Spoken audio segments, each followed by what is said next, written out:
কৌশিকী অমাবস্যা কি? দেবী কৌশিকীর জন্ম হয় কিভাবে?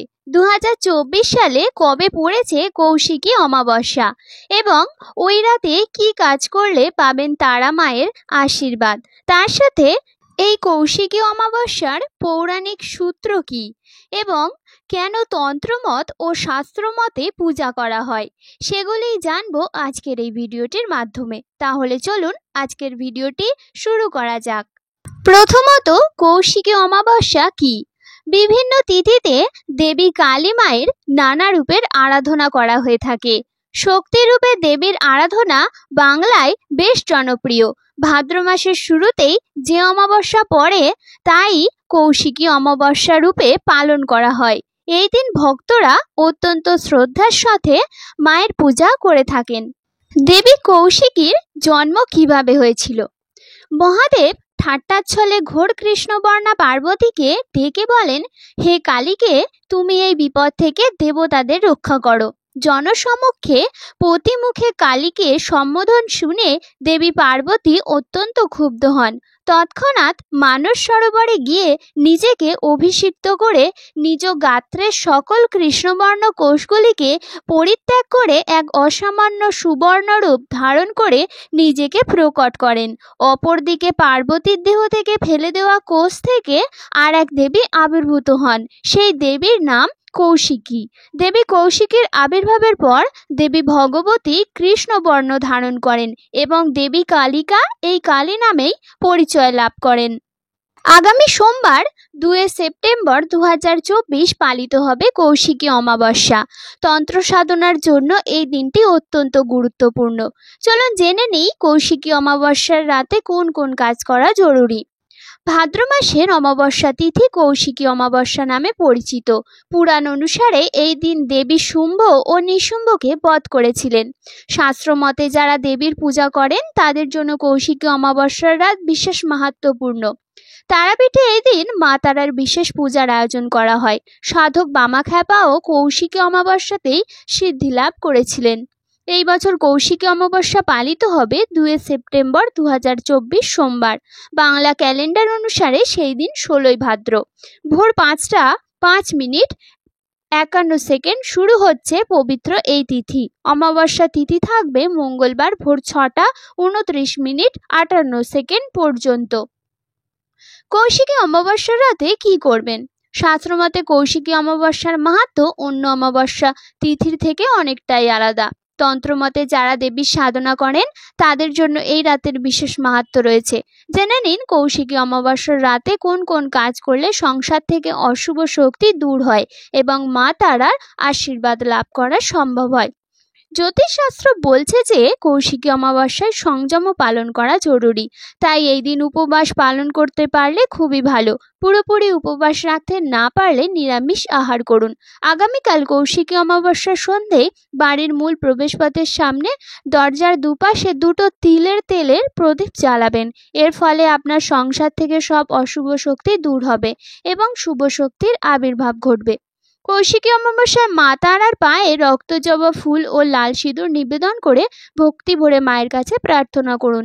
এর ফলে মা তারার আশীর্বাদে আপনার জীবন থেকে অমাবস্যার কালো ছায়া দূর হবে। কৌশিকী অমাবস্যার সন্ধ্যেয় বাড়ির কাছাকাছি কোনো কুয়োয় 1 চামচ দুধ ঢালুন। কুয়ো না থাকলে কোনো গর্ততেও দুধ ঢাললে হবে। এর ফলে মা তারার আশীর্বাদে জীবনের সব বাধা বিপত্তি দূর হবে। কৌশিকী অমাবস্যা তিথিতে আপনার বাড়িঘর খুব ভালোভাবে পরিষ্কার করুন। কোথাও যেন একটু নোংরা আবর্জনা না থাকে সেদিকে খেয়াল রাখুন। বাড়ির সামনে উঠোন থাকলে সেটিও ভালো করে ছাঁট দিয়ে পরিষ্কার করুন। এদিন ঘরে কোনো এঁটো বাসন ফেলে রাখবেন না। নোংরা জামা কাপড় ডাই করে রাখবেন। যেসব জামা কাপড় আর পরবেন না সেগুলি কাউকে দিয়ে দিন বা ফেলে দিন। একটি জলহীন শুকনো নারকেলের একটি দিক ফুটো করুন, তারপর ওই ফুটোতে চিনি দিয়ে ভর্তি করুন। ওই নারকেলটি বাড়ি থেকে কিছুটা দূরে মাটিতে গর্ত করে পুঁতে দিন। পোঁতার সময় নারকেলের ফুটো যেন ওপর দিকে থাকে। খেয়াল রাখবেন এই কাজ করার সময় আপনাকে যেন কেউ দেখতে না পায়। কৌশিকী অমাবস্যায় এই টোটকার ফলে জীবনের সমস্ত দুঃখ দুর্দশা দূর হয়। শাস্ত্র বলছে কৌশিকী অমাবস্যায় বেশ কয়েকটি নিয়ম না মানলে জীবনে ঘোর বিপদ ঘনিয়ে আসতে পারে। বিশেষ করে যারা কালী পুজো করছেন তাদের এই নিয়মগুলি মানা উচিত, না হলে রুষ্ট হতে পারেন দেবী। তাহলে চলুন দেখে নেওয়া যাক এই দিকে কোন কোন নিয়ম মেনে চলবেন এবং ভুলেও এই দিনে যেসব কাজ করবেন না। কৌশিকী অমাবস্যার দিন তুলসী পাতা তুলবেন না। এই দিন রাতে পুজোর সময় তুলসী পাতার প্রয়োজন হতে পারে, সেক্ষেত্রে বাজার থেকে জোগাড় করে নিতে পারেন এই পাতা। রাতে সেই তুলসী পাতা নিয়ে পুজোয় যান। এদিন বাড়ির সদর দরজার সামনে অন্ধকার করে রাখা উচিত নয়, প্রদীপ জেলে রাখতে পারেন। যত বেশিক্ষণ প্রদীপ জ্বলবে ততটাই ভালো। শাস্ত্রমতে সারা রাত জ্বালাতে পারলে সবচেয়ে ভালো ফল পাওয়া যায়।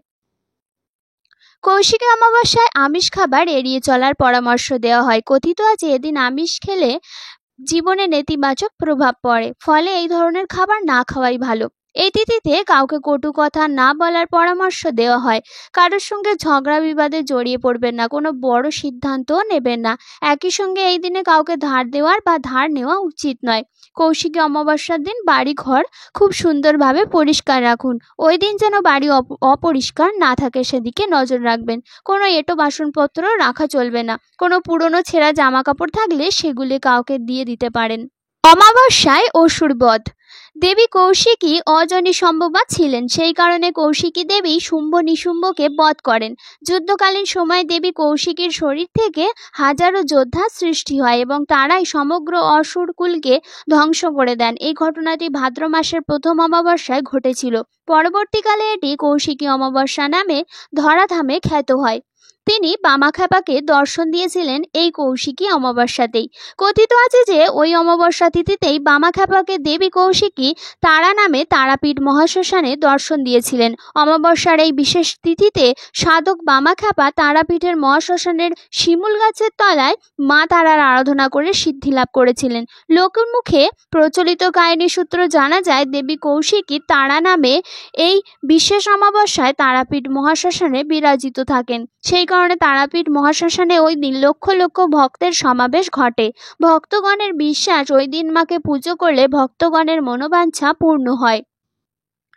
দ্বারকা নদীতে স্নান করলেও পুণ্য লাভ হয়। দেবী কৌশিকী এবং তারা মা অভিন্ন বলে বিশ্বাস ভক্তদের। অনেকেই বিশ্বাস করেন এই দিন মা তারার পুজো করলে এবং দ্বারকা নদীতে স্নান করলে পুণ্য লাভ হয়। এই স্নান কুম্ভ স্নানের সমতুল্য। বিশেষ এই তিথিতে তারাপীঠে তারা মায়ের পূজা করলে মনের ইচ্ছা পূরণ হয়। এই বিশ্বাসে আজও ভারতবর্ষের বিভিন্ন প্রান্তের মানুষ ওই দিনটিতে তারাপীঠে ছুটে আসেন। কৌশিকী অমাবস্যার দিন বাড়িতে রাখুন পরিচ্ছন্ন। পুরনো ছেঁড়া কোনো জামা কাপড় থাকলে তা ফেলে দিন। সন্ধ্যার পর বাড়ির তুলসী মঞ্চে তিলের প্রদীপ জ্বালালে তা সংসারে কোনো নেতিবাচক শক্তিকে প্রবেশ করতে দেয় না। এই তিথি কেবলমাত্র হিন্দু শাস্ত্রে নয়, বৌদ্ধ শাস্ত্রেও বিশেষ গুরুত্বপূর্ণ।